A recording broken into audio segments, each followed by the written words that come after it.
You're listening to Always Player One, a solo board gaming podcast.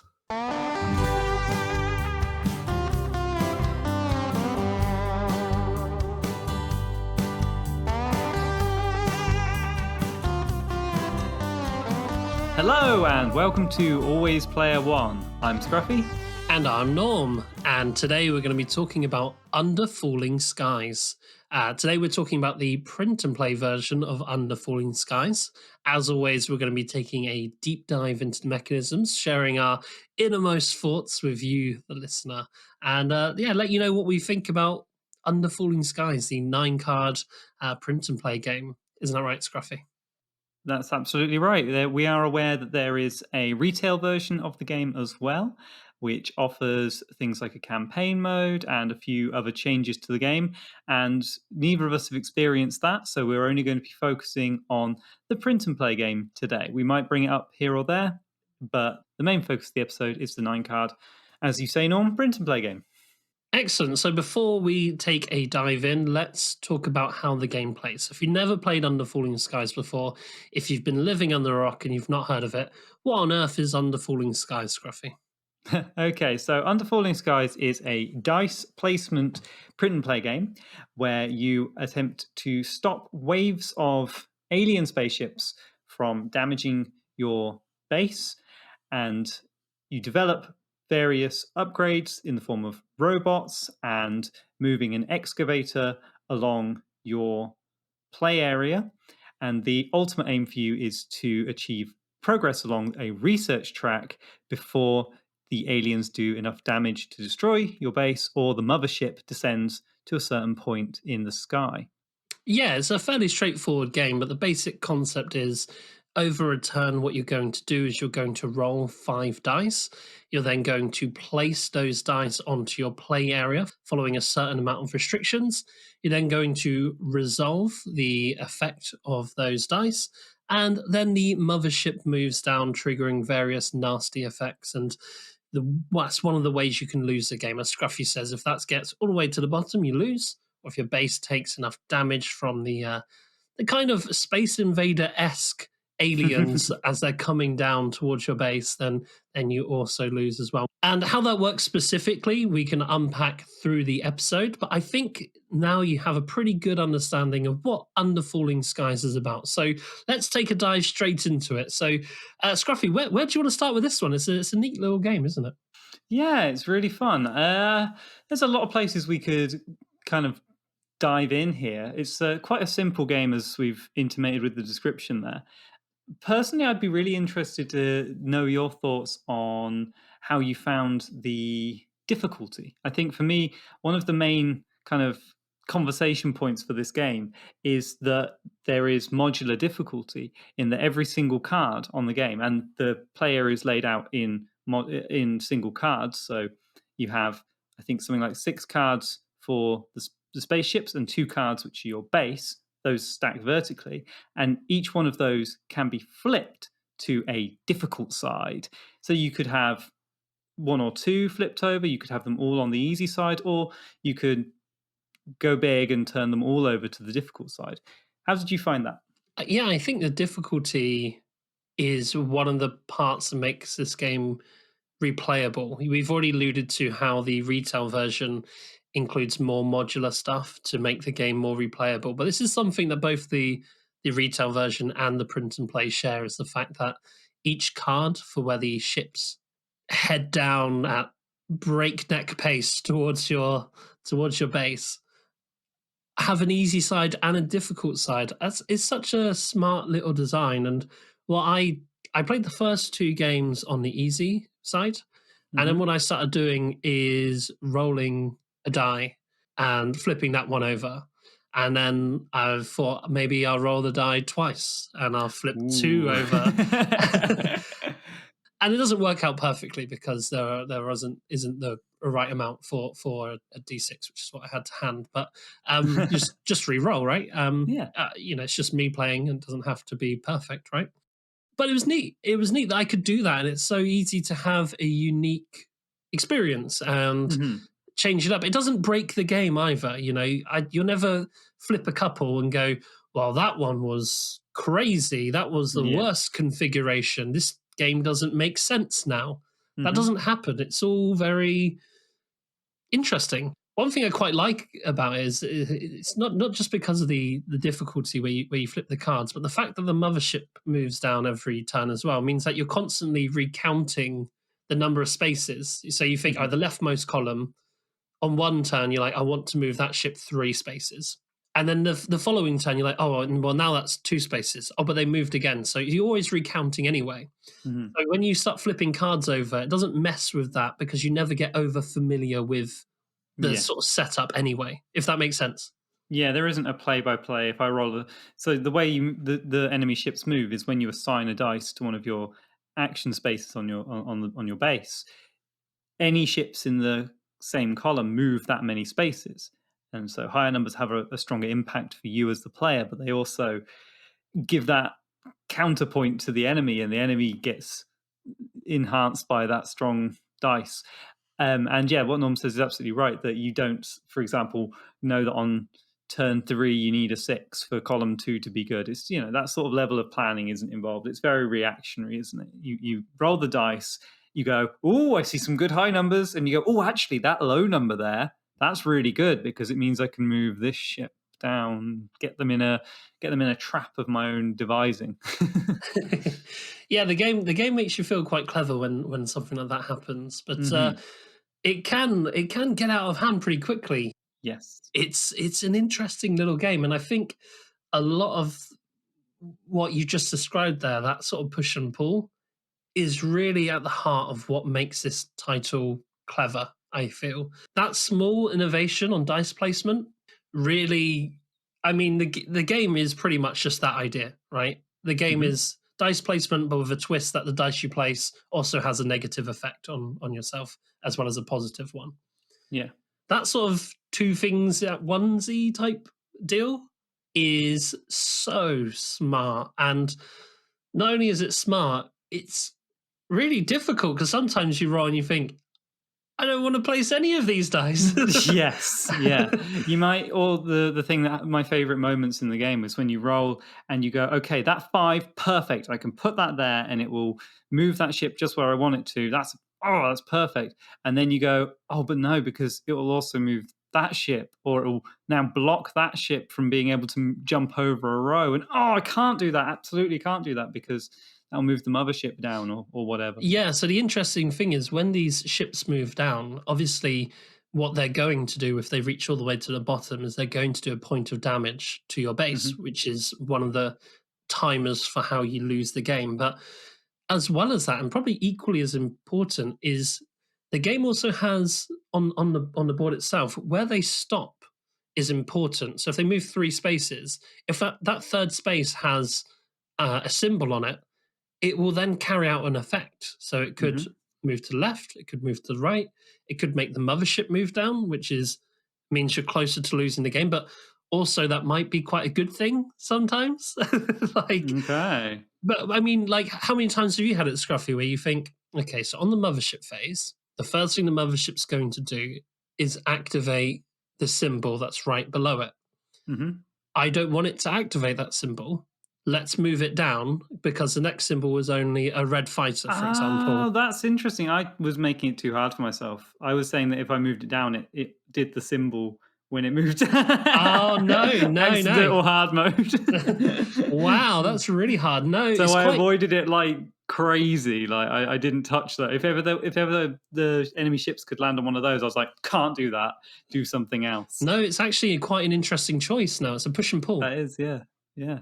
Although when you play on the hardest difficulty, those turns are important. Like, unless okay, so this it kind of leads nicely into my view on difficulty here. There are a few little tricks that I think are a little bit game breaky, and once you kind of figure them out, the game it rewards you for this, makes you feel clever for those. But once you kind of figure out those little tricks, unless you kind of do what I did and go, okay, I know how to win with those tricks. Let's try playing a few games without them, and then then you can kind of see actually it's a really nicely balanced and fun game. But if you do employ those tricks, the game does become a bit of a walk in the park. Oh, I'm really intrigued now. Talk me through what are those Well, tricks. Okay, so for anyone who doesn't want to know the tricks, skip forward. But what I boiled down to is the strongest spaces are when you can move the enemy ships left or right, because what you can do is you can just line them all up, and then what that means, I did that in most of my games, is that you have all the other columns completely empty of ships, and so whenever you place a dice in the corresponding places in your base, no ships move. So you're just getting basically free actions that don't give you any downside, no lashback, no pain. And if you do that, you reach a point where you go, well, actually, at some point, I'm going to need to put a dice in maybe one or two of these columns, and obviously, I can't because I've lined up all the ships. There's a little trick for that, which is building a robot. And Norm's gonna coin drop there when I say that. I So if you mean, put a robot in the column, so there's a space that you can take on your base where your dice turns into an automatic dice that's placed there every turn, doesn't move the enemy ships. So if you put one of those dice that just ticks down every turn and does its effect in the column you must not touch, obviously you're safe. And then you can just freely put your dice elsewhere in your base and not have any consequence. If you play like that, even just flipping all the cards over to the hardest side, there's no sweat. You spend the first couple of turns getting them all lined up, and then you go, I can do what I want now. wow, that's blown my mind. Yeah. That has blown my mind. And I think in the retail version, there are some cities, or at least one city that I know of that you can play on with no robots. Hmm. So that, would be a much more difficult strategy to employ on that city. Yeah. But I also think that city in question is one of the easier ones. So that comes in the retail version. So that's Yeah. that's a So bit of a shame. we both had a little look at the retail version to see what we were missing. And the main sort of selling point of it is the campaign it offers. And I really, because the first thing I said to my partner after I played was like, oh, do you know what would make this game so great is if the AI learned between games. If there was kind of a campaign mode where you don't know what they might learn, but maybe cards flipped over after every game and said, check for were 3 ships in one column. If so, next game, they're not going to allow you to line them up. They're not going to move on the movement spaces and stuff like that. And I said, this is a game where that if you had that sort of clever learning, developing, adapting alien AI, I could totally see a campaign working for.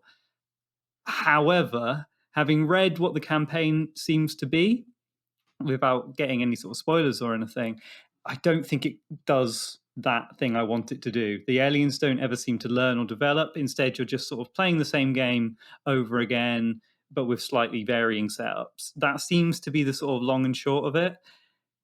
And that's a bit of a missed opportunity in my mind. That's interesting. I think so. I don't think it's a game that requires a campaign, but I think I'd still like to get the retail version for the variability in setup because once I've played on several different difficulties, Hmm. I felt like what I need now is different action spaces because this is very familiar. You know, Yeah. I know that the best thing to do is to race my excavator straight the Yep. way down to the bottom as fast as possible. So I don't know if we've unpacked this yet, but you start with only a few rooms available to place your dice, Hmm. and there's something called the excavator, which is something that you can place a dice in front of it, and the number needs to be equal to or greater than the number of spaces you're placing the dice in front of the excavator. And the excavator will then, when you resolve the rooms, move forward, unlocking more action spaces.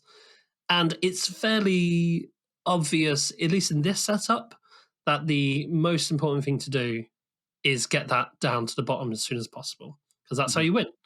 And it would be interesting to see if the retail version does anything with the varying action spaces that maybe play off that idea, or maybe make it so it's a bit of a push and pull so that you don't have to race to the bottom immediately. I don't know what you think about that, Scruffy. Yeah, I mean, you say that's how you win. The reason that's how you win is because it unlocks spaces that allow you to place multiple dice on the research track.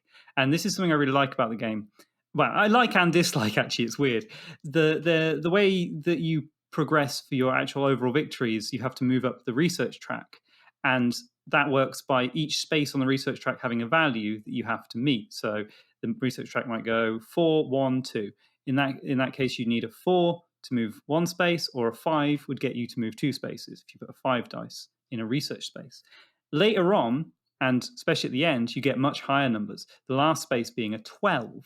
So obviously for that one, you need to have either a 2 space research space, a 2 slot research space for 2 dice, and 2 sixes go in there, or a 3 slot, and then you can put some slightly lower numbers in, if that makes sense. So the reason the excavator is so important is that it opens up those higher level research spaces, which are needed to complete the ultimate objective of the game. And of course, the reason you want to do that early is because it's likely that the earlier you do it, the less damage you're taking, and it allows you to place those higher numbers faster without having the consequence of multiple ships dropping to your base, right? Yeah. Also moving the excavator unlocks loads of other spaces as well, so it gives you a lot more variety in your turn. And just on the excavator, it is really cool that you said you need that to place a number equal to the number of spaces you're moving the excavator or higher. And you might think, well, why wouldn't you always just move the excavator as far as you can? But the fun thing with that is if you want to put it 6 spaces away, but that 6 space column is not good for spaceships, then you might have to use that 6 dice and put it 5 spaces away to put it in a slightly better column for moving the enemy spaceships. I'm sure you found that too, Norm. Yeah, yeah, it's interesting. You think, yes, I got the perfect die, so I'm gonna place a 6, and the excavator is gonna move 6 spaces. Wow, amazing. Let's see how that would interact with the spaceships on the board. Oh, that's terrible. Oh, There are 2 spaceships on that column. No thanks. and yeah, and that's kind of the really interesting thing about the game is the way, yeah, that innovation, like I said earlier in the episode, of yes, you place a die and it does something good for you, but it also does something bad, and having the two things linked makes such an interesting push and pull. And I think one of my very favorite things about how you place the dice are the restrictions and also Mhm. the two different colors of dice. So can we unpack that as well? Yes. So there's two different colors of dice that you're going to roll. There are two white dice and there are three black dice or gray dice. Black dice. Black dice. Yeah, so there are two different colors of dice. And what's interesting is you can place the black dice to your heart's content. But with the white dice, when you place them, you have to re roll any dice that remain in your pool that have not yet been placed. And that is extremely interesting because sometimes you don't want to re roll any. Mhm. However, other times you want to re-roll all of them, and potentially sometimes you want to roll some but not all. And working out when you can place the dice and trying to time that, you think, well, that's quite simple, isn't it? But no, because remember, when you place the dice, it also interacts with the spaceship. So there is several layers of consideration when you're placing your dice, and when you time your white dice placement, it adds a real nice layer of tension. And sometimes it can be super useful. Sometimes you think, I'm going to place all of these dice and then I'm going to re-roll, use my white, and that will re-roll the remaining two because those two dice suck, right? Yeah. It's really, really wonderful. And on top of that, you're only allowed to place one die in each column. So you have that restriction of, okay, where am I going to place it? Oh, well, my choices are here, here, or here. But if I place it here, that means I can't use the one right below it because it's already using that column. So yeah, for such a simple game where you just roll dice and place them and then things happen, it's quite crunchy and fun, I think. Yeah, I think that interplay of the dice there might be my favorite part of the game. Maybe. I mean, there's a lot to like about this game, but I think there's a lot to the way that the decision space works there, and that it simplifies as the turn goes on. So you start with a lot of options, and it simplifies and simplifies and simplifies, and you're in charge of those moments of change within the turn. So it's not just that you roll the dice and you've got what you've got. You're in charge of manipulating that randomness and maybe going, "Oh, if only I had a 4. Ooh, maybe I'll use one of my white dice now and see if I can get myself a 4. But I really want to maybe commit that 6. Well, do I use? There were some lovely moments where had this choice between, do I use that high number on my black dice because I want to use it? It's good value for the dice, or do I just re-roll it because I desperately want a 4 this turn? And I don't want to rely on the other 2 dice rolling the 4. There's lovely push your luck elements almost there. Do you take that 6, or do you just roll it for the extra bit of chance for the 4? And either choice feels kind of satisfying, but ultimately the fact that you have that choice is really exciting and fun. Yeah, and both choices in that case would be valid. It depends on how much you need the 6 and how much you need the Hmm. 4, and kind of weighing those up. What are my immediate priorities right now? It's really nice, and there's also a little bit of resource management, because when you use a room, when you place a dice in a room and you use that room, often you have to pay with something called energy. And what's really interesting about this is you don't have to worry about energy when you're placing the dice. You can place them wherever you want. It doesn't cost anything to place them, but you need to make sure that when you resolve the dice, that you have the energy you need to pay for those rooms that you're about to use. It reminded me of dominant species in the way that there's like a planning phase where you place all your workers, and then there's the like resolution phase where you actually resolve the actions. And what's kind of interesting is there's interesting choices to make in both parts of the game. And yeah, I really like that. And you're spot on, Scruffy. The You said that might be your favorite part of the game. Is absolutely my favorite part of the game. I think it is the game.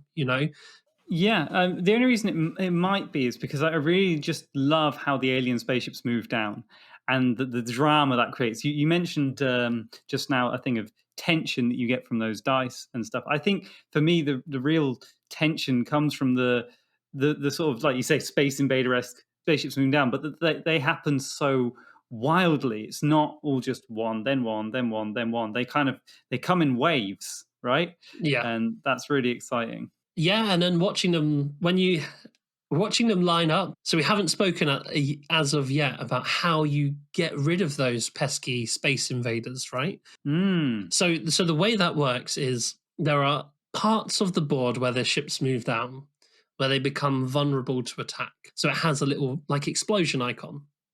If you move them onto that space, it will have a target number.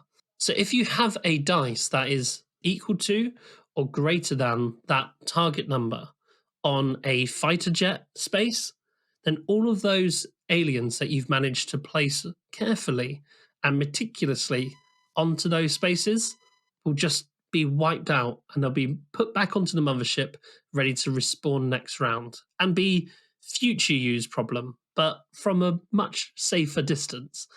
And that's extremely satisfying because it is not easy to line those up onto those spaces. Would you agree with that, Scruffy? Yes, absolutely. And the interesting thing as well is they respawn immediately next turn. So you're not necessarily destroying them for good. You're just buying yourself time. Unless there are, these are just the little tasty little peppery treats in this game. There are 2 spaceships that are the red spaceships that will periodically come out into the game when the motherships moves down over one of their spaces. And they add extra ships onto the game board. If you destroy them, they're gone for good, essentially. But the green spaceships, the most common ones, will just respawn at the start of the next turn in whatever empty column they can respawn in. So yeah, you're right. It's really fun to kind of push them back, and it's really hard to line it up. But it is very very satisfying when that happens. Yeah, it makes you feel very clever. The game is Hmm. very good at making you feel clever, and that says a lot about the design because that is not something that happens often. Yeah, But yeah, that speaks to the heart of what the game is about. There's a tension in the dice placement, but then there's also the decision space when resolving, because you don't just have to consider where do I want to put my dice, but you then have to consider and in what specific order. yeah. It might look like, okay, first of all, what I'm going to do is I'm going to use this die to research. That's cost me 1 energy.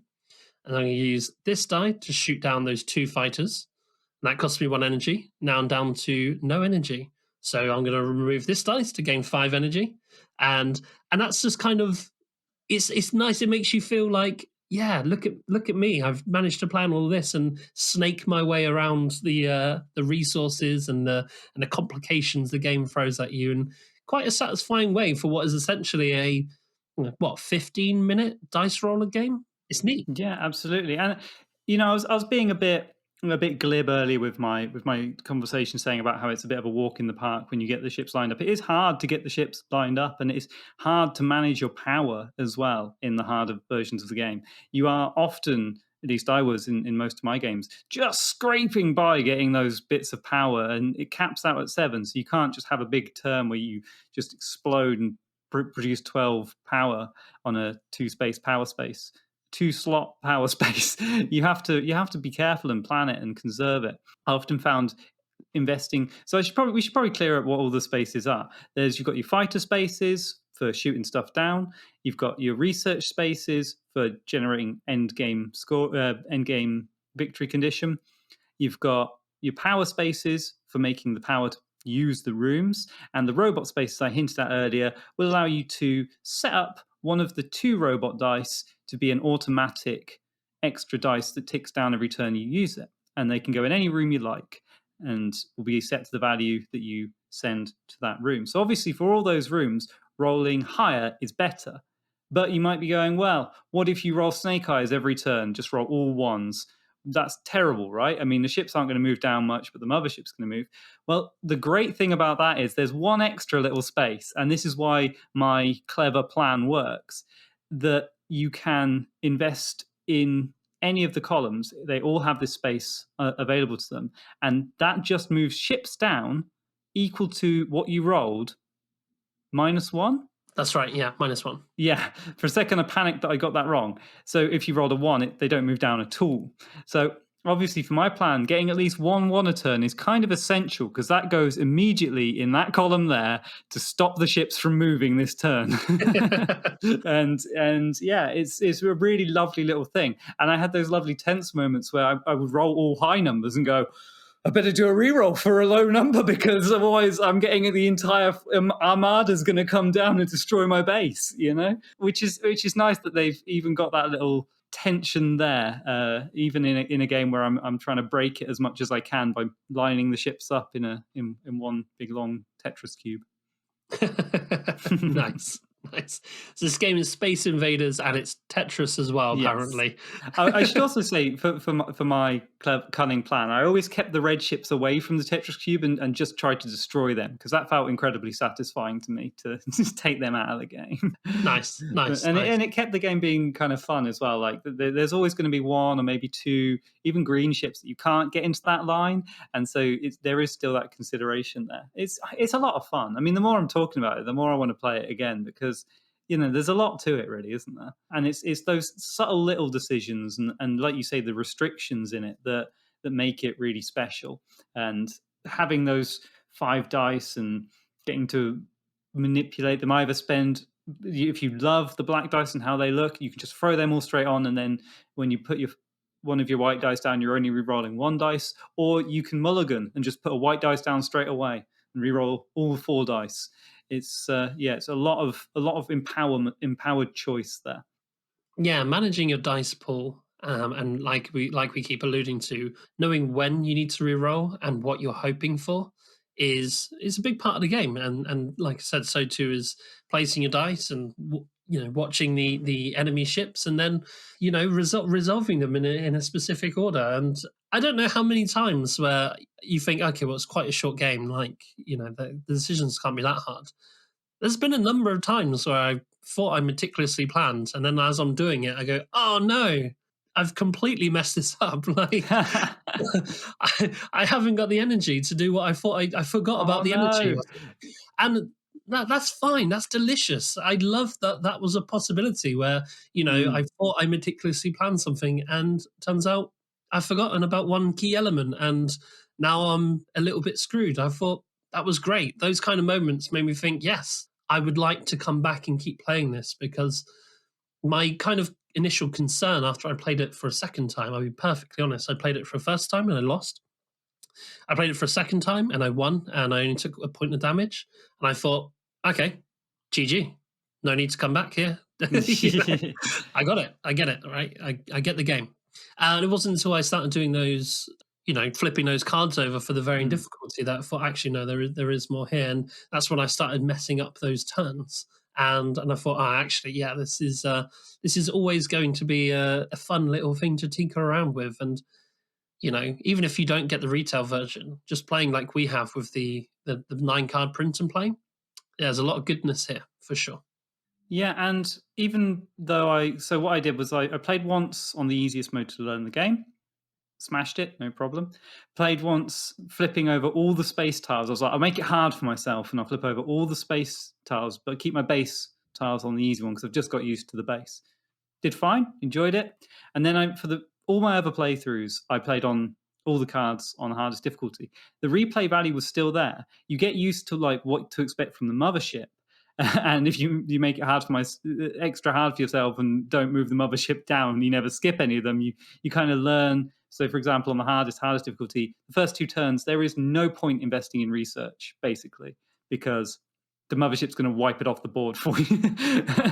But that makes it that you kind of know where to prioritize, but the replay value is still there. It's still different every game. Like I've had games where I haven't shot down like basically a single enemy ship, maybe the red ones, that's it. And then games where I've been calling my partner into the room going, look at this, watch. If I take this dice off here, I get to remove this ship, this ship, this ship, this ship, this ship, and this ship. Oh my god, and this one doesn't respawn. Way. And those moments are so satisfying because it's taken you some meticulous planning to get all the pieces in place there. And yeah, that's something that literally happened in my game. Like, standing up from the table and calling my partner in to show her what I'm doing and how exciting it was.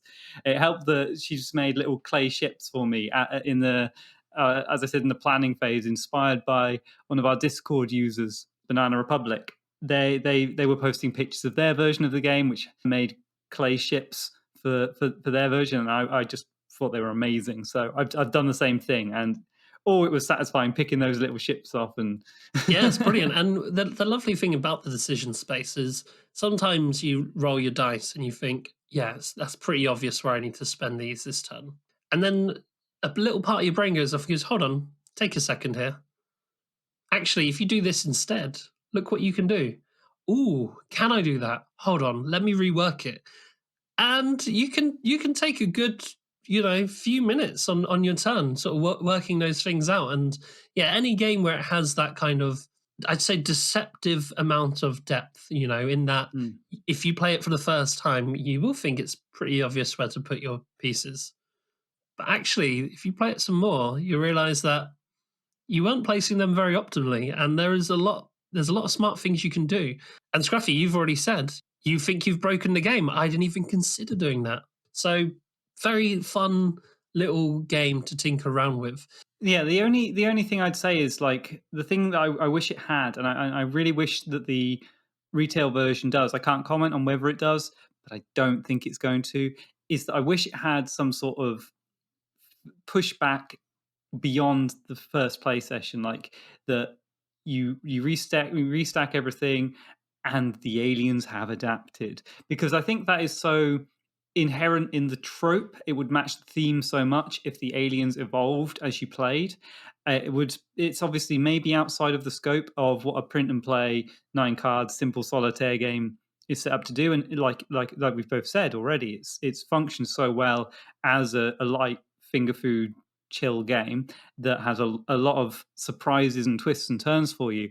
I wish, and I kind of doubt, but that the retail version does this. But I wish that the next step existed where this game could go to a whole nother level. The aliens could change somehow. More stuff could happen. You could have not variable cities with variable base setups, but variable motherships with variable alien setups, And that to me would be way more exciting. I'd love to see different combatants, different opponents, or reactions to your playstyle that challenge it some more. Because, like I say, I kind of hit a kind of plateau where I had to start playing suboptimally in order to have more fun with the game.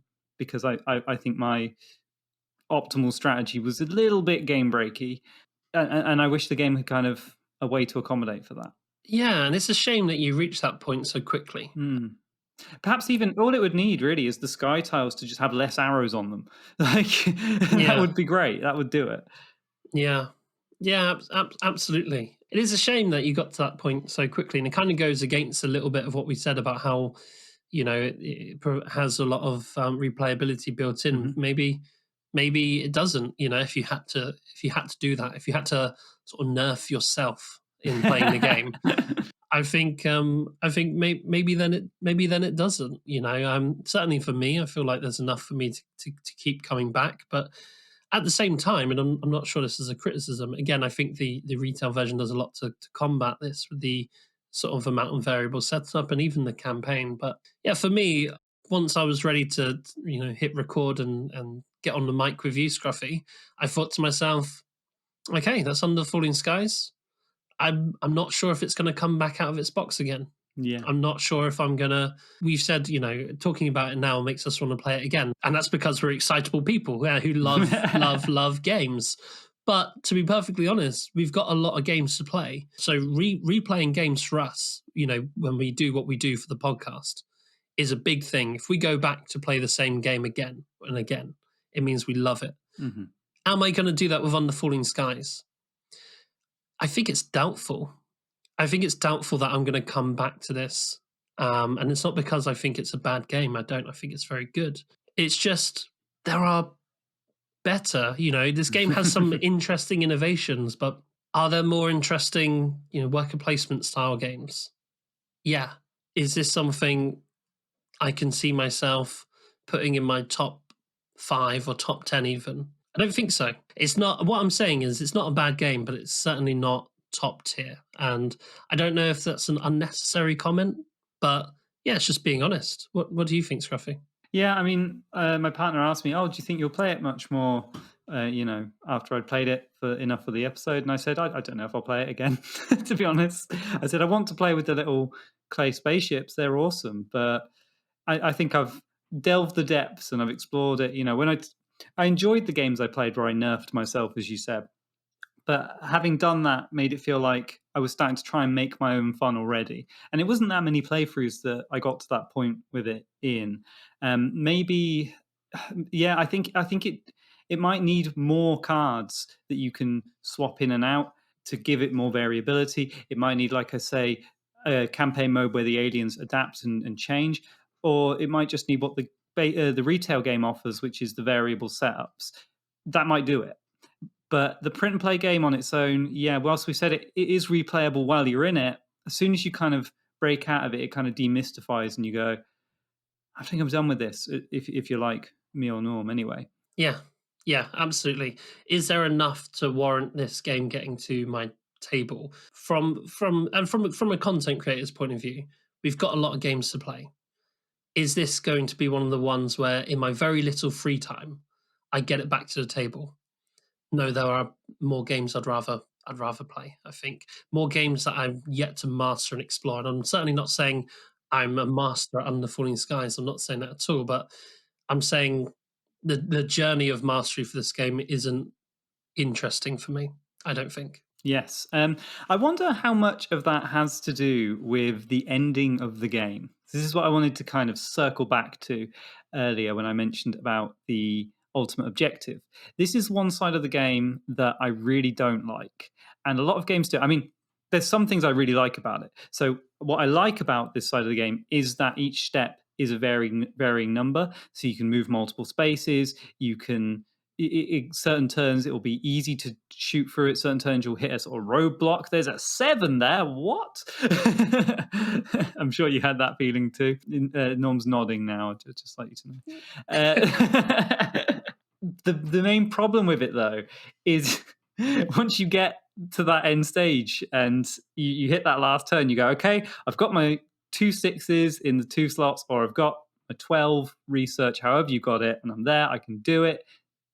That's it. You just move your research counter up one, and the game is over. It's like the most anticlimactic ending in a board game I've seen in a long time, and it felt really, really dull. Like I wish that you could have just been building something the whole game. You're meant to be. This is research to building an ultimate weapon. Why am I not building an ultimate weapon? I've got all the, dice and stuff. I could be, instead of moving a counter, I could, when I reach a certain milestone on here, I could sacrifice a dice, from my dice pool, be rolling more a turn and then sacrifice one just to decrease the variability and options I have available to me, but commit them to this super project. And then in the end, I'll have a little tower of dice in a certain shape, and that'll look and feel exciting. Like placing that last dice on there would be like, oh, yes. I don't know. That's just one sort of idea that popped into my head that could have been different. But it needed something that I could look at and go, hurrah. It needed a moment where you wipe them all off the board, or the spaceship's all off the board, or I don't know. There needed to be some sort of dramatic conclusion to this invasion, and there Mm. wasn't. It reminded me a little bit of Spirit Island, in not in execution, but in feeling. In that you Mm. can kind of just go, "Yep, oh, the game is over, is it? Okay. Oh, is it done? Okay." So like you said, it's And you very see much it coming, right? Maybe like a yeah, turn in advance. yeah, and when you're resolving your rooms. There's a couple of games that I played where I think I want to resolve all the rooms, but when I remove these two sixes, I win the game. So I guess I'll just do that, and the rest Mm. of that was all moot. Like I didn't need to do anything else. Okay, cool. Yeah, yeah. Oh, yeah, absolutely. I mean, if you set up a robot, like I'd often set up a robot the turn before, like I thought I was going to win, set up a 6 robot in one of those rooms, even if it means, because you only have the 2 robots, and if you need to set up a new one, you have to remove one of your old ones. Even if it means moving an old one, that's fine. I'll just remove an old one and put it in that research room. Now I just need 1/6 and I'm going to win. And so you roll the dice, you go, there's my 6, brilliant. Now I just make sure the other aliens don't move and I win the game, right? There's no point placing dice anywhere else now. Yeah, and you kind of go, well, technically, the rest of this turn needs to resolve, but there's no thematic sense to that. There's no reason for me to do that. It just I guess the only reason is because the alien spaceships might move down enough to destroy your base. mm. But like, Again, normally you can calculate that, right? yeah, and those lovely little reduce their movement by 1 space really help with that. So Yeah. yeah. No, I do feel the same way, and often I've seen that actually it's not just a case of placing two sixes, but actually you can jump up the last 2 or 3. I think the last game I played, I jumped up like 3 spaces on the research track. I was like a 7, and I don't know, maybe a middling number like a 4 and then a 12. And you think, oh, that's a lot. Well, there's by the end of the game, you have a 3 slot research space, a 2 slot research space, and then 2 1 slot research spaces as well. You can really just fill them all. I mean, if you're using the 3 research space, you can't use a 2 research slot. So that's an interesting restriction. Unless you've put a robot in. Unless you put a robot. So again, there's not, you get to the end and you kind of go, that's the game. Cool. Now you might have had a really hard game, and I actually kind of think it has a better ending when you lose, because you kind of go, oh no, if only I just got to place this dice, I might have been able to get the victory. But the way it resolves, they've already come down, they've already destroyed me. Yeah, Ah, there's drama in the aliens moving down, and there's drama when they get to the bottom with the mothership every turn looming down like the actual Space Invaders, and then with the spaceships shooting down one at a time, trying to niggle at you. That's got drama, that's got tension, that's exciting. And when those sliders hit the bottom, it feels earned because you've got a moving piece as well as the slider. With the research, it's so perfunctory. It's even separate from the board, little track separate from the board. It's like, ugh. yeah. I think in the retail version, it goes up the track. Oh, that's cool. So I think they've sort of noticed that that's a bit of an issue. But Mm. I think for me, you're probably right. It has that kind of anticlimactic ending. We were talking about endings in games a few episodes ago, and I think Mhm. we pretty much both agreed that this should be one of our, because we said like a game with a winning condition is our favorite, right? This does fit that description. But we also said a game with an interesting finale, like a Mm. coffee roaster, where you have that one final turn, or a Mage Night where you beat the final cities, or even a Friday when you beat the pirates. And I'm rehashing old material from old episodes now, but this is what we discussed, and this very much goes against that. It's kind of meet an arbitrary number, and you can probably plan that out right at the start of your turn. And what's even worse than that is you now have to enter a separate phase to resolve that, but you already know you've done it, so Yeah. it's moot. And I don't think that we're kind of laboring the point here. It's a very minor part of the game, but I think finales are important. Yeah, yeah. I think the ending is very important in a game because it hooks you for wanting more. And like I said, sort of segueing into this, that might be the reason we're not hooked to want to play it that more, because we don't feel that sense of accomplishment. When you play a game of Feast for Odin, you look down at your beautiful tapestry you've made and you go, "Oh, that's interesting, but I missed some spaces here, or I didn't quite finish the Shetland Isles. Maybe next time I could do that. Oh, maybe next time I'll take Greenland and fill all that in." Oh, and it gives you those nice hooks to want to try again. In this, you win and you go, "Ree." It actually almost detracts from the fun because you win and you go, "Okay, so that's how I do it," Yeah, and that's yeah. it's like problem solved. Yeah, no, absolutely, absolutely. I agree. I agree. Overall, though, I like the game. Yeah, yeah, we've been really negative on it there, but it's a good game. It's good fun. It Try is, it. yes, absolutely. It's free to print and play, and even the retail version is pretty damn cheap. And it's Mm. produced by Czech Games Edition. They're great. They're a great publisher. The components look fantastic. It has a bunch of extra content. Yeah, go print and play. Go buy the retail version. This is a good game. Is it a great game? Uh, well, that's that's what I want to say a lot this episode. I feel myself going, it's okay. It's It's, alright. Yeah. this isn't No, good content. I'm sorry, everyone. it's great for a lazy afternoon, isn't it? That's it. What, listening Just to this episode or playing the yeah, do game? both at the same time. There you go. You've got two airs. Maybe that makes a oh. But no, but genuinely, during the game where you're about halfway through and you got half the unlockable spaces unlocked and you're still trying to work your way down, there's real dynamic, interesting choices with genuine tension.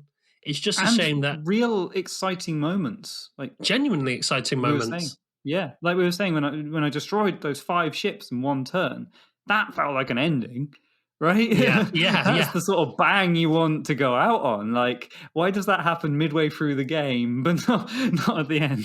Yeah, I'd say when you get about 2 turns away from the end, depending on how well you've managed the ships, like sometimes I've gotten about 2 turns away from the end, and I've gone, "There's no way that any of those ships are going to do any more damage right now." Mhm. Like, so I kind of want to fold my arms and go, I'm done. I don't even want to roll what's next because I got a robot in place here and I got a robot in place there, and is it even worth playing the next turn despite what I roll? Under falling skies, it peaks too soon. Yes, indeed, indeed, indeed. Right, sorry everyone. I hate to be negative. I really enjoyed the game, but it's kind of leaves a bit of a sour taste in my mouth. Yeah, I mean, maybe what would be nice is if there were like little milestones that happen during the game, like little moments that when you reach a certain point on the research track, or when you achieve a certain goal, like destroying X ships or whatever, that ticks a milestone up. I don't know. It yeah, it's got the drama from the bad guys' point of view perfectly. I wanted to play as the bad guys. Yeah. I think maybe the more I'm thinking about it, the more I'm sort of coming around on the idea of the campaign. Because Yeah, right. when I first heard the retail version had a campaign, I thought initially that's a bit cynical. What they've done there is they've looked at people who've already got the print and play and they've included a campaign so that they have sufficient FOMO to go and buy the retail version. And how lazy is that? Everything has a campaign now. That's Mm. boring. Don't want to play it. But the more I play it, and the more I think about the ending and how it works, the more I think, wouldn't it be more fun if when you get to the top of the research track, something else happens something when you get there, something else. There's another reward, and that Yeah. is knowing what happens next or unlocking something better, which helps you in the next scenario potentially. I don't know how the campaign works, but it makes me think actually getting to the top of the research track won't be a bland vanilla letdown. Instead, it will be a, oh, what's next now? And I think, yeah, actually, maybe I'm coming round to that idea. I don't know. What do you think? Yeah, I think if they handled it right, a campaign could be just what Under Falling Skies needs. Personally, I think I'm going to be dissatisfied with anything because I have such lofty ambitions for it in my mind. But anything that gives you a kind of pushback from the aliens, another step, and a context within which to be motivated to have the ending happen. Instead of a research track for this city, maybe we're trying to evacuate everyone from this city, and whether they evacuate or not has ramifications. I did notice that if you fail a mission in the campaign mode, you retry it. And so that also soured me to thinking, well, maybe they're handling it in the way that I don't like personally campaigns to be handled. I like campaigns to have diverging paths where if you win or lose, you still carry on and the story still unfolds. It's just a different story. Mm. There are consequences, but they're not just, oh, try and do it again. Maybe, you'll do it this time and you'll be on the correct path like in a video game. There's much more enjoyment for me in campaign style games where you can go down the separate path, win or lose, and still come to an ending. It's just a different ending. Well, I think maybe, But so few do it. yeah. Well, I think maybe we need to try it. Maybe we need to give Yes. it a go. And I don't know if that needs to be a whole nother episode, but I certainly feel like we owe it to you listeners to let you know what we think of it for sure. Whether that's just like something we bring up anecdotally in a future episode or not. But yeah, I don't think there's a whole nother episode on Under Falling Skies because I don't intend to play it that much more. But but I do think for sure I would love to try the campaign and see how it handles it, Yeah. or even just play through some of it and see what I think. And if anyone listening has played the campaign mode, if you're in our Discord or if you are interested in our Discord, come over and tell us how it is because I would be really interested to hear if it's worth our time investing in and having a look at. Yeah, and the links to our Discord are in the description. Just go ahead and click on that. If you're having any trouble reaching our Discord, you can reach out to us on any of our social media platforms. Again, links to all those are in the description. But I think that's probably enough about Under Falling Skies. My final thoughts are this is overall a very enjoyable, clever game that I really enjoyed. The real nice push and pull that the game gives you, and I kind of wish that it was just a little more than what it is. Yeah, sames. Perfect. So, moving on, then, we're at the part of the show where we like to ask our listeners a question for the episode and respond to feedback from last episode's question. So, Norm, what is the question this episode? So we've mentioned a couple of times this episode that this game reminds us of Space Invaders. We want to know your favorite solo board game that's based on a video game. Or even just makes you think of a video game, one that has a similar sort of vibe to a video game that you really enjoy. Anything like that. Be lovely to hear your intertextual favorites. Yeah, and I kind of asking this question for selfish reasons because I see a lot of video game adaptations and I can't help but think they look terrible. So I want to know which ones are actually worth our time, right? Because it would be cool to cover that type of thing on a show. How does it compare to the video game? What are the differences? What elements does it draw in? What elements does it change? But I want it to be a good game. I like episodes where we can be super positive all the time. So if you can, yeah, let us know your favorite board game adaptation of a video game, and you get bonus A-star points for it being solo, and A-star if you're across the pond is A plus, I guess. Yeah. I'm also interested if there are any that totally miss the mark as well. So if any of you want to go to the dark side with me and tell me about a board game that you've played that it was just not the video game, like they said they were the video game, but no. Yeah, I'd be curious to hear just for my morbid curiosity. But Yeah, we do love a good whinge as well. yeah. Okay, Without any further ado, then let's have a look at the responses we got from last episode's question. Scruffy, do you remember the last episode's question? So, last episode we asked, what is your favorite sequel to a solo game?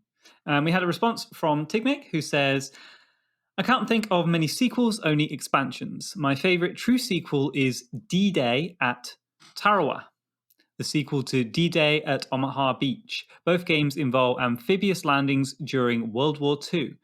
Tarawa reflects the realities of the Pacific War. Compared to Omaha, in Tarawa, the landing craft drift wildly and troops must often simply wade ashore. Gosh, this makes landing much less predictable and way more dangerous. The game also adds close combat, which is the most interesting and devastating part of Tarawa. The game simulates very well the challenge of fighting an enemy who will simply fight to the death no matter what and who, because of the fact that you're fighting on an island and have nowhere to retreat to. Wow, that feels very gritty, very like it took what I imagine was a much more broad, would that be the right term? Game and took it right down to mud and blood. I mean, oof, that does sound absolutely brutal. The sequel there. Obviously, that's not one I've played or even heard of. Have you heard anything about that, Norm? You're our resident war gamer. Oh, wow, I wouldn't feel comfortable with that title, but I'm the resident war game curious at this Yes. point. Come back in a year and maybe I'll have earned that title, but for now, certainly not. Anyway, yes, I have heard of both games, and Hmm. the thing I hear most about either is that they are brutally hard and difficult. But Mm. that kind of touches at the heart of one of my favorite things about war games is that Tigmic says there it introduces close combat. And immediately we have an idea in our mind of what that might be like mechanically, and Hmm. also what that means thematically And tonally, I guess. and tonally without even playing the game. I love the way that they kind of zoom in and zoom out on those particular aspects. And that sort of simulation esque play is some people find it tedious to learn, and that may be true, but that's the thing that I think attracts me the most about those kind of games where the theme, the mechanics, and the tone are all working together. And more interestingly, it's about something that really happened. This is what sprung to mind as soon as they said close combat. My brain already had a very clear idea of what that might look like. And I think that's something really special about war games. And both look very, very interesting. If you have a look at them, Scruffy, I'd love maybe one day to give one of those a try for the show potentially, because yeah, they've been on my to playlist for a long time, and they're supposed to be very hard. And I'd love to see you specifically give them a go, because for those of you that don't know, Scruffy is a wizard and just wins at games. We're having a chat in the Discord about Too Many Bones recently, actually, and I was criticizing Scruffy for playing on the hard mode straight away. But Mhm. at the same time, I was like, I completely understand though, because Scruffy is just a genius and somehow wins at games all the time. So That's yeah, so sweet of you. It's not true at all, but I do like the hard mode for games. I was yes. I was very good with this one though, with Under Falling Skies. I went easy mode right at the start. I learnt my lesson from Too Many Bones. And what did you And then I do was in the next game? You played next game on. I went almost the hardest node, but I kept the base. And then every other game I just played on the hardest mode. But yeah, that's a really good reply, Tigmic. Excellent, excellent Yeah, thank choice. you. And so, yeah, I think out of the two of those, D-Day at Tarawa, I really like the sound of that sort of brutality there and getting really up close. I think I don't know how it would work as a new person to Wargaming's first-ish experience. I mean, I played Silent Victory, so And you've played the Coin Tribes Revolt. yes. So I'm getting there. I'm taking my first steps, but And so and, and maybe Pax Pamir as well. Even I mean, is it's more that of does a. that count as a war game? I mean, it's a historical game. It's a conflict Okay, simulation, right? May yeah. not be combat simulation, but certainly conflict. I would certainly put it in that sort of war game stroke historical game But category. maybe Trial by Fire and Blood. Hey, that could be fun. And if you're interested in war and historical games, we have a channel for that on our Discord. As we've Yes. already said, go ahead and check that out. Okay, our next response to the question, what is your favorite sequel to a solo game, was from Peter Lovelace. Peter said, my favorite sequel might be Orchard's sequel, Grove. Orchard is a game I've played very often, and to get something similar but new is just such a nice breath of fresh air. I like how Mark Tuck thought about the weaknesses in Orchard's design and improved on them. For example, in Orchard, some cards are rotationally symmetric. How many times have I turned a card to see that it stays the same pattern? This Hmm. leads to obviously less decision space, whilst in Grove, this is avoided because of the blank spaces on the cards. In Orchard, it is nearly impossible to place a card in the middle and the latter half of the game. However, in Grove, because of those blank spaces, there is a much better chance of that happening. So it's really good stuff. But yeah, Okay. what do you think of that one?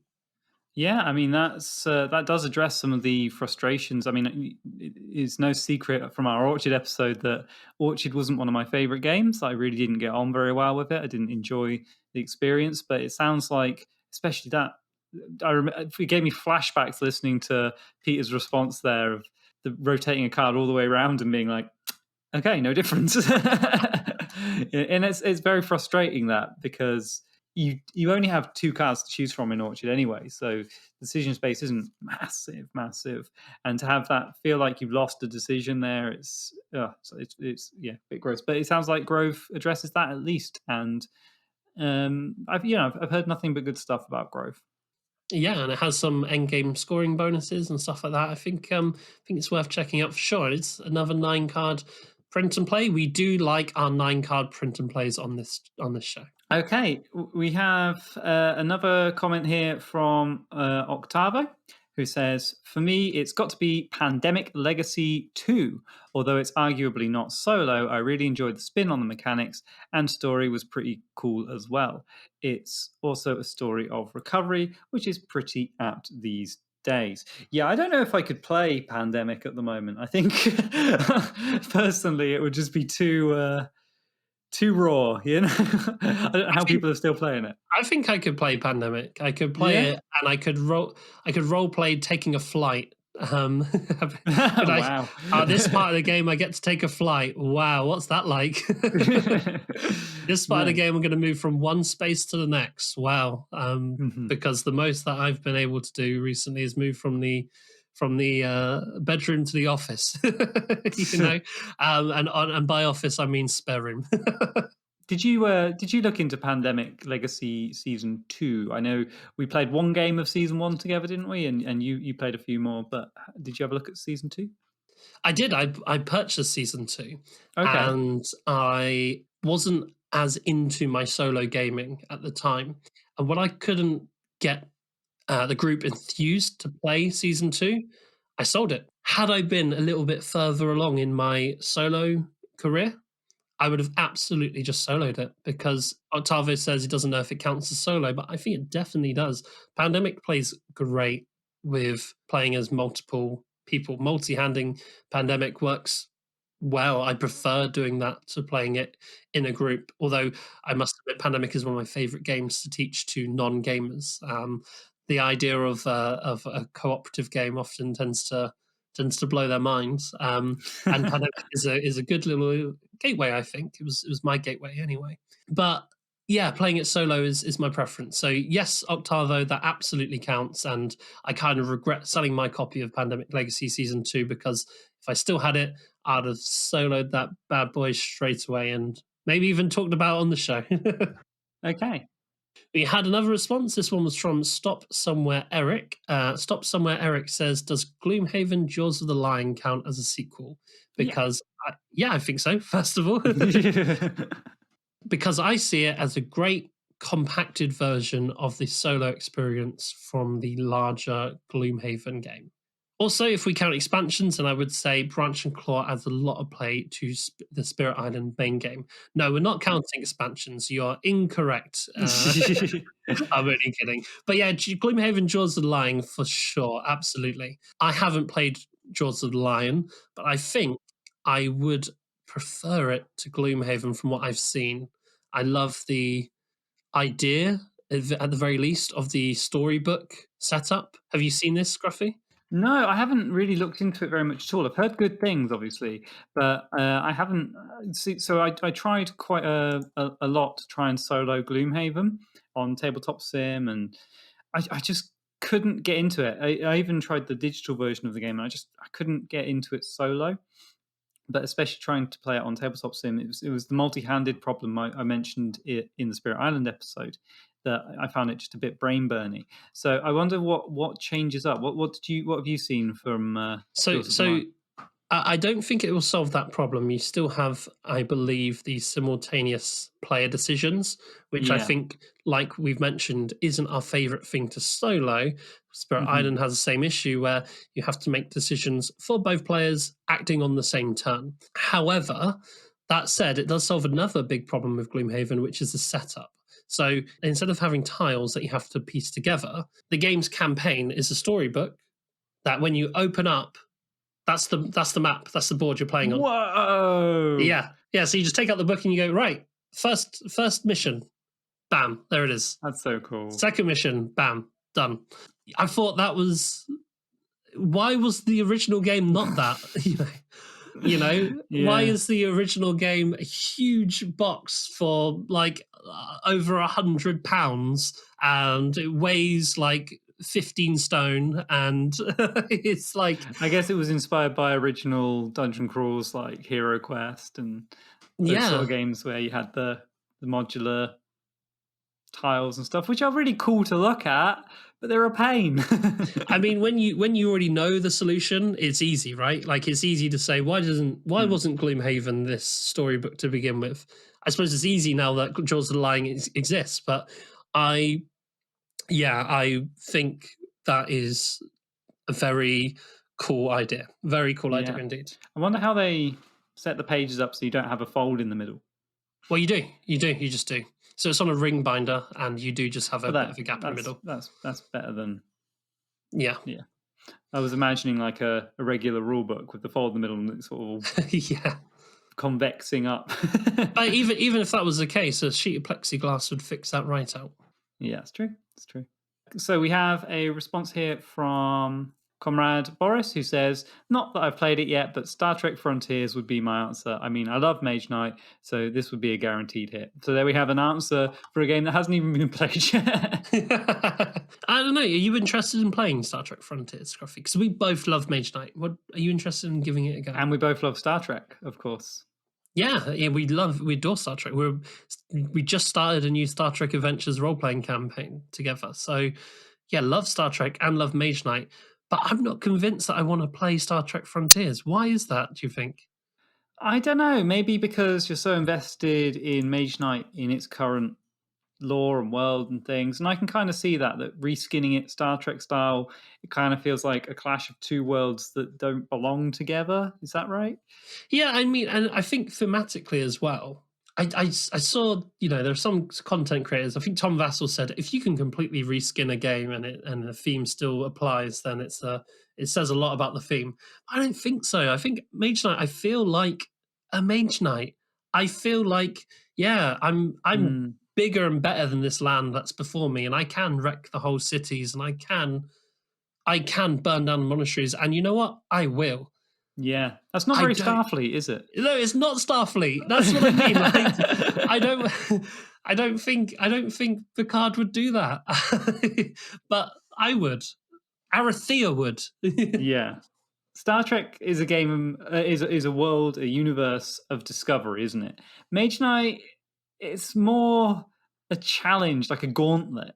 That's how it feels to me. Yeah, It's a harsh world where you might uncover things, but the exploration isn't the main thing in Mage Knight. The challenge is the main thing. Overcoming a harsh, gritty world is the main thing. Yeah, I think you're talking me around there. But if you're hyped for it, comrade, awesome. And let us know how it plays if you do get your hands on it, because I'd love to know the I'll changes. probably play it and love it now. I'll probably play it Mhm. and just fall in love.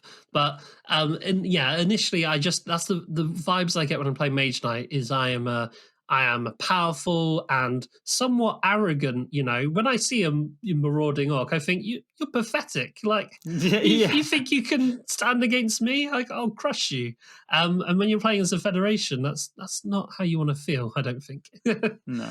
Maybe it says more about me as a player. I think that's the issue here. No, I agree actually 100%. I think there's something about it being that you are one mage knight and you're kind of scraping by on your way and drawing in companions and stuff. You're not like the Enterprise. You're like you're a dude. Picard wouldn't call people peasants. I mean, that's just a fact. Yeah. So And yeah, there's something about as well sending a peasant into fight and letting them get wounded and then discarding them for the next thing to come along. That sort of cutthroat brutality. It doesn't belong in Star Trek. yeah. The mechanics sort of encourage.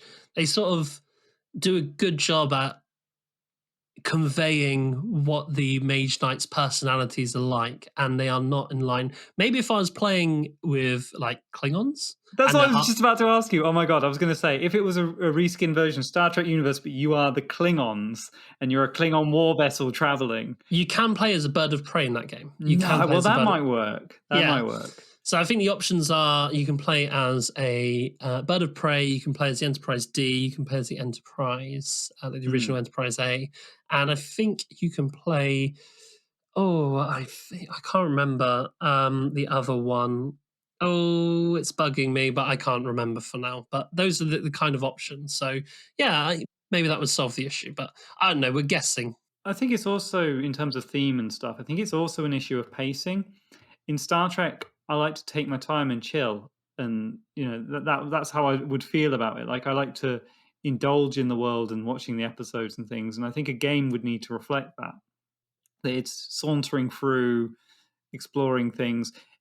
I think a Star Trek Mage Knight would feel more like the Star Trek movies, where everything's turned up to 11 for some reason, and we're not just hanging out and talking about Data's rights. And that'd be a Yeah, shame. yeah. I agree. I agree. I Star agree Trek's because more of a mystery game than what's Mage Knight? An action adventure game. yeah. I don't know. I don't know. Let us know if you've played both. How does it compare? Does it do a good job with the retheme? Do you feel like the Federation when you're playing it, or is it a little bit wonky coming from Mage Knight? I'd love to know what you have to say, but I hope you agree with me because I don't want to pay for another game, please. And if you tell me it's good, I will probably want to buy and play Star Trek Frontiers. But yeah. And there's one more response that we had, which is from Banana Republic, who said One Deck Dungeon Forest of Shadows was a great sequel. It built upon the first game and added the poison mechanic with more content. It was also a standalone expansion, so you didn't need the first game to play it. Cool. I Awesome. haven't played either, so I've played a digital version of this game. It has some really cool dice mechanics, actually, and the way you build your character is really fun. I've kind of always wanted to try it out as a board game because I think the tactility is really lacking in the digital version. And I could tell it's something I'd really like to be taking those extra dice and putting them physically on the enemy cards. So the way it works is you might draw an enemy card, for example, with 2 yellow boxes, 3 blue boxes, and a pink box. And based on your stats, you'll be rolling those different colored dice in different numbers, and you're just trying to beat their sort of stats. So it's really a dice chucker game where you're trying to roll high, and it's very luck based. I can see it being quite off putting for a lot of people who don't like RNG in games because your success or failure is based on how well you roll. But there's some really neat mechanics where it mitigates it in the way that it allows you to slot them onto the sheets. You can get skills allow you to do rerolls and things like that. I mean, mechanically, I would say it's very janky and like there's a lot of rough edges there. But personally, I kind of when I played it, I was kind of swept away, and I was like, yeah, why not? Why not have a neatly polished, rounded game? Let's just play a game where actually my luck does matter a bit. I'm only playing with myself. It's a story at least, even if it is a story that ends in failure. And yeah, it's got really cool character progression and things like that. It's cool to hear that I didn't know there was an expansion out that's standalone as well. That's actually a real exciting selling point for that. And thank you for the tip, Banana. Yeah, I've not played it, but from Scruffy's description now, that sounds well up my alley. Although we didn't get any more responses to the question, we got a lot of compliments from our last episode, which Naturally. is, I mean, yeah, I mean, you guys are always so nice about the podcast anyway, so thank you for that. But last episode was, kind of a big deal for us. It's the first time covering a game that isn't out yet. And Iron Sworn is our favorite role-playing game. So to be able to cover the sequel and speak with the designer, we were like excitable kids. So it's really awesome to see that not only did we really enjoy that, but you all enjoyed it as well. So thank you so much for all the positivity and all the excellent feedback we got from that episode. It didn't go unnoticed, and if I had to read it out here, we'd be here for another, I'd say, a good half an hour to an hour. So we're not going to read all that out, but I really appreciate every response that we got. Thank you. Yeah, thank you guys. It really did mean a lot. There was some really lovely comments on the Discord that I caught while I was scrolling through, and they really did just make my heart happy. So thank you guys so much. It was a nerve-wracking episode, as Norm says, and we both really enjoyed it, and we're really glad that you guys did too. Yeah, and if you weren't a part of that positivity and you want to be, as we've already alluded to in the episode, you can join our Discord. The links are in the description. You can contact us on social media where you can answer today's question, which, just to remind you, the question for today's episode is, what is your favorite board game adaptation of a video game? And bonus points if it's solo. You can reach out on Facebook. The links are in the description. You can catch us on Instagram. It's at alwaysplayer1podcast. We're on Reddit as always_player_1. And you can also support the show by checking us out on Patreon. We're patreon.com/alwaysplayer1podcast. There you'll not only support the show, but you also get access to our bonus content, the planning phase. The planning phase comes out every other week. So if you're not on the Patreon, then you're missing out on content every other week. But away from that, another way you can support the show, and I haven't really said this before, is you can tell someone about us. Recently, we had a surge of people join the Discord, and this was because I found out someone gave us a shout out on one of the Facebook groups. And guys, it really, really helps the show when you talk about us. I can sit here till I'm blue in the face and I can do social media posts and advertisements and all the rest of it, but none of it is as effective as when one of you says, have you checked out Always Player One? They're all right sometimes. Hit and miss. One of the hosts is all right. They have some weird opinions about Spirit Island, but apart from that, they're fine.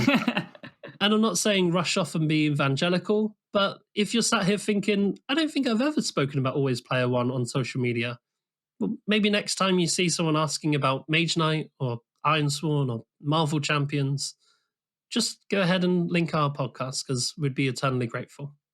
Indeed. And just to go back to our Patreon, that's the planning phase is where we drop all the secrets about guests coming on the show. So if you missed our drop that Sean Tompkin was coming on for the Starforged episode, then make sure you sign up for Patreon for the next big name reveal.